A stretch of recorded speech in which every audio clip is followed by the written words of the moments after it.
And once again, I've taken an oath where I've sworn to promote the peace and prosperity of our great state and its citizens. Now, his oath of office may be a subject that comes up quite a bit for Chris Christie as he officially began his second term as governor of New Jersey today. So what did he say and what did he skip as he addressed the state today? And for that, we bring in senior political correspondent Andrew Whitman. And Andrew, this was supposed to be a rollout to something much different than where he is today. Because it's funny, no one was really listening to his messaging. They were really looking to body language and everything else because of the last week and a half he's had. 2016 on a lot of people's minds today, Rich, and also this bridge scandal. And if you were hoping for a teleprompter version of the governor's nearly 2-hour mea culpa, that big press conference last week, that did not happen.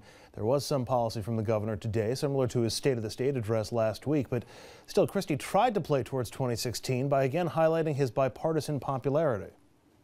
This time, it was the largest and loudest voice of affirmation that the people of our state have given to any direction in 3 decades.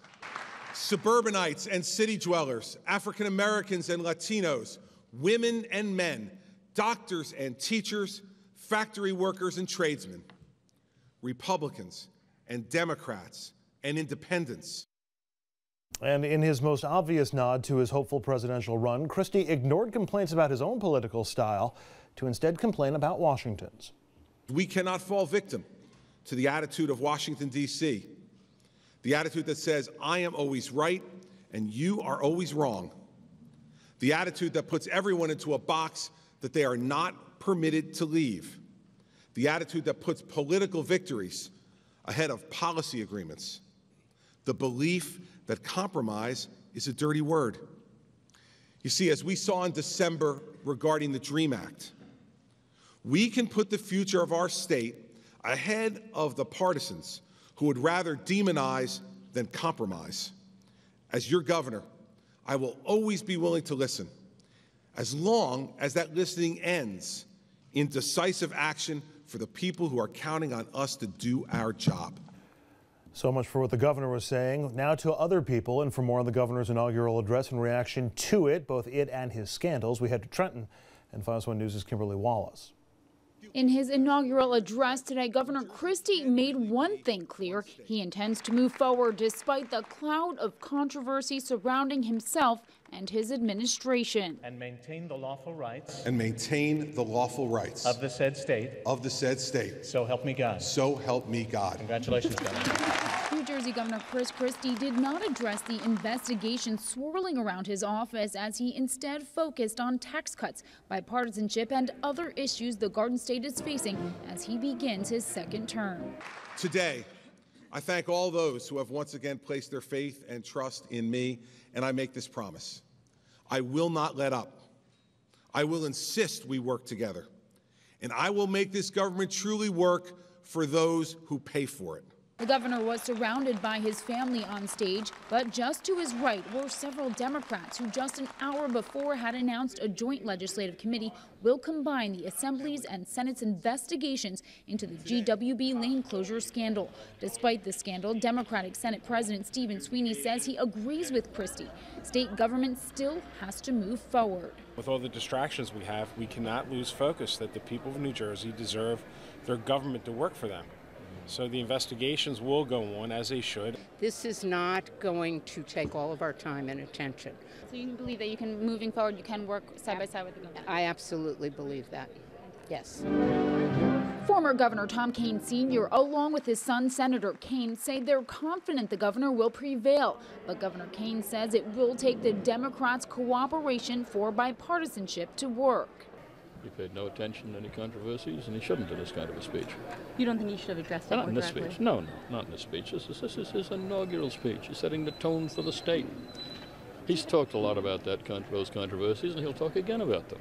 Over the course of the last 4 years, anybody who says it's been a walk in the park is deluding themselves. Over the course of getting pension benefits reform, and that created, I think, the framework to allow for us to go on unimpeded in finding the real solutions. Another former governor, Jim McGreevey, has also had his share of scandals. His take on Chris Christie's problems was an empathetic one. In times like, in difficult times for us all, it's the strength of family and, for me, faith that continues to steer the rudder forward.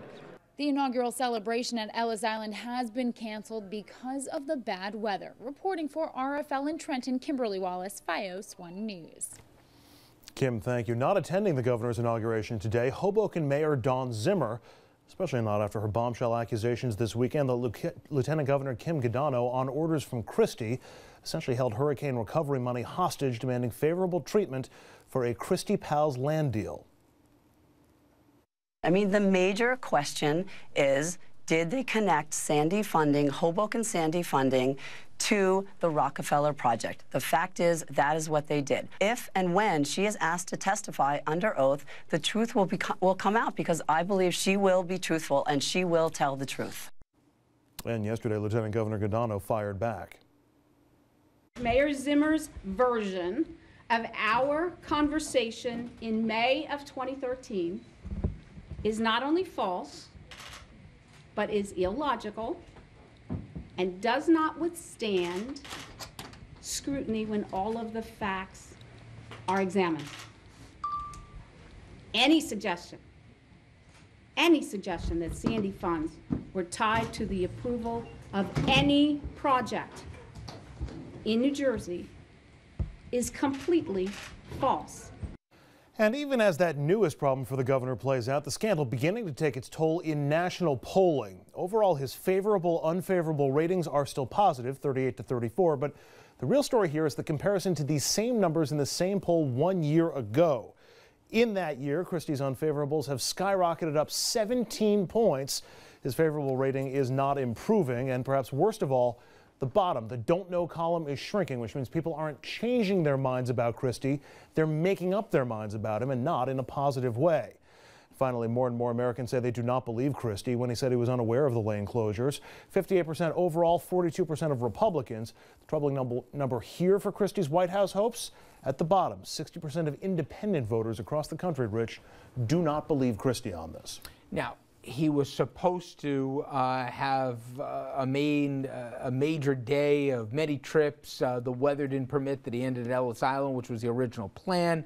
That all said, he's got a lot of decisions ahead of him. When we come back from break here, we're going to bring Dominic in.